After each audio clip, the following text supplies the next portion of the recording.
नमस्कार प्रेक्षकांनो, स्वागत आहे आपल्या मराठी यूट्यूब चॅनलवर। आज आपण पाहणार आहोत संध्याकाळी हे काम कधीही करू नये, नाहीतर आयुष्यभर संकटांनी घेरले जाईल। श्री स्वामी समर्थ।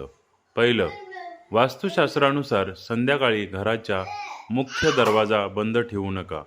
असे मानले जाते की यावेळी देवी लक्ष्मी घरात प्रवेश करते। दुसरं, संध्याकाळी तुळशीजींना स्पर्श केला तर त्यांना राग येतो, म्हणून संध्याकाळी चुकूनही तुळशीजींना स्पर्श करू नका। तिसरं, सूर्यास्ताच्या वेळी लसूण, कांदा, मीठ, आंबट पदार्थ, सुया इत्यादी कोणालाही देऊ नका किंवा या गोष्टी कोणाकडून घेऊ नका। चौथं, हे देखील लक्षात ठेवा की संध्याकाळी कोणत्याही भिकाऱ्याला रिकाम्या हाताने परत पाठवू नका। तुमच्या क्षमतेनुसार त्याला काहीतरी दान करा। पाचवं, वास्तुतज्ञ म्हणतात की संध्याकाळी पैशाचे व्यवहार करू नयेत, तसेच यावेळी कोणालाही उधार पैसे देणे टाळा। असे मानले जाते की यावेळी उधार दिलेले पैसे परत मिळत नाहीत।